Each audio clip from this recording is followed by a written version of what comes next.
I'm big on Napoleon Hill and Think and Grow Rich and the Law of Success. The first time I heard about it was in the Law of Success.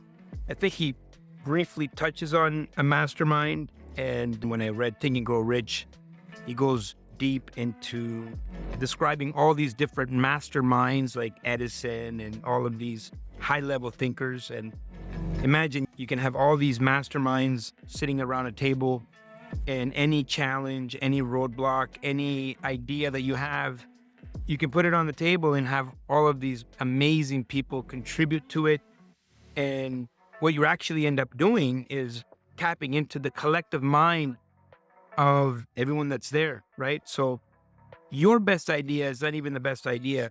Your best idea is when you can put your idea in front of other great thinkers and everyone can contribute to that idea to really make it the best idea. So years ago, even before COVID, I personally attended to a lot of masterminds.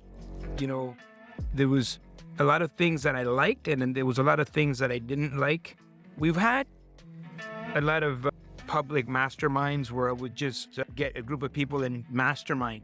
The idea was I was forming what this retreat would look like in the future.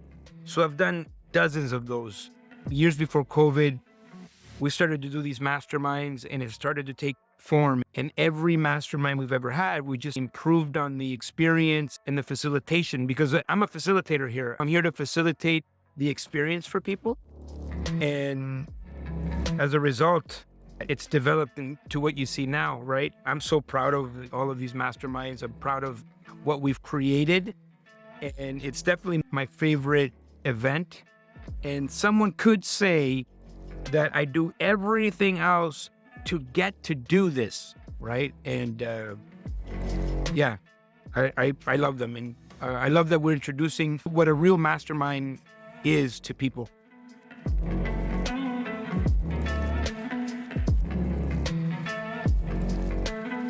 This was an idea that Alfonso talked about when I first met him. He talked about doing retreats and having these events that were going to be life-changing. When we were planning the first one, he was telling me what he wanted. And this aligned with what I liked, because even though I didn't know what a mastermind was at that time, I knew that I liked to entertain and host people. This sounded amazing. So that was the first introduction to me jumping in on these retreats, is that this is an opportunity to engage in this wonderful experience. That was what initially drew me to these retreats and the idea of doing them. So the first idea was to create an opportunity for like-minded friends to travel and experience something. Our first retreats were a lot like that. We would look at properties in a cool place. We did some of the initial brainstorming ideas like mastermind sessions, but we were trying to incorporate a lot of other things as well, like business and different components to the retreat. And we started to focus on what was the most important, what were people getting the most value out of, and realizing that the mastermind sessions were more important than some of those other things. So it was important then for us to sort of put together the idea and shape the vision of that retreat. The first official one took place in 2019. And we went to the Dominican Republic, and the vision that Helene and I had was that we would buy a house abroad, and then we could host all these masterminds at the same house.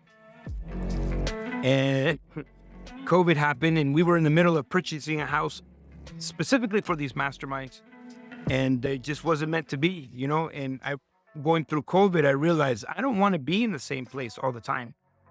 And so we actually pivoted and said, well, what if the mastermind retreat happened all over the world, in all kinds of different environments, all kinds of different countries? So we've been to Dominican Republic a couple of times. We love it there. We've been there at least 20 or 30 times. I choose locations partly because of an interesting history behind them. There's also charity work that we can do and help with. So part of our mission in where we choose a location is there something else we can do? Is there something that the community can offer? Is it something unique that we can get from it? So there's a reason why we've chosen the places we have. So that's why we've gone to Dominican Republic a couple of times.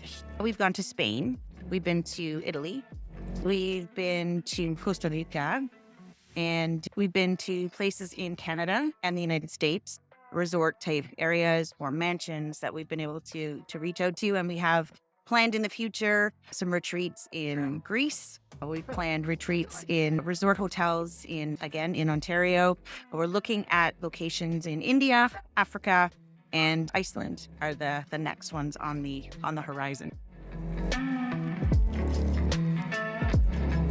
Even though the content is the same, the program and the facilitation and the itinerary is the same, but what's different is the location and the people, which makes it a completely different event, right?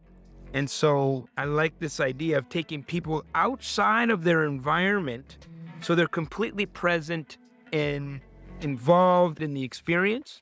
To me, that's incredible. And this is how all of this came to be, like this idea of traveling all over the world. It's to create an environment that's different, unusual, interesting, and exciting.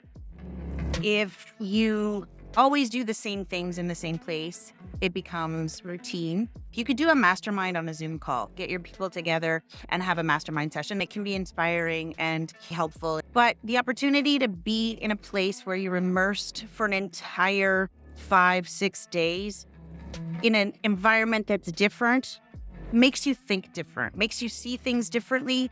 Even the food, the way the food is served, the way the people are around you affects how you think.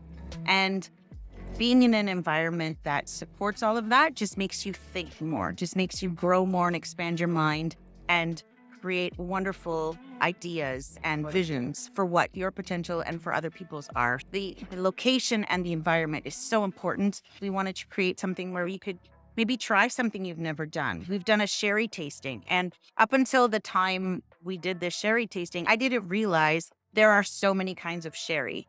We've gone to wine tastings. We've done all kinds of things that people wouldn't necessarily know about. Olive oil tasting. We went to an olive oil plantation and discovered amazing things about olive oil. So now when I'm eating my food, I recognize if there's a particular type of olive oil.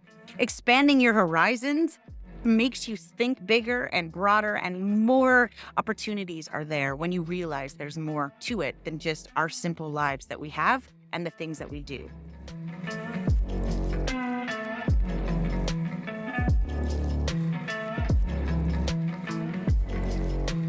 So we love the idea of themes of things. We have an intention to create a couples retreat. Couples that work together specifically. It is about relationship, but more specifically about working together as a couple and how your life and your work impacts each other. We're working on putting together a couples retreat. We have thoughts of a family-style event as well, where we'd be able to include children in an activity and the parents can do other things. So we're looking at those things, but the first thing will be the couples one. After every retreat, on the last night, we always like to do something a little special. So tonight we've hired a local band and a group of dancers. We have 30 people who are going to be performing for us tonight, traditional Costa Rican folklore dancing.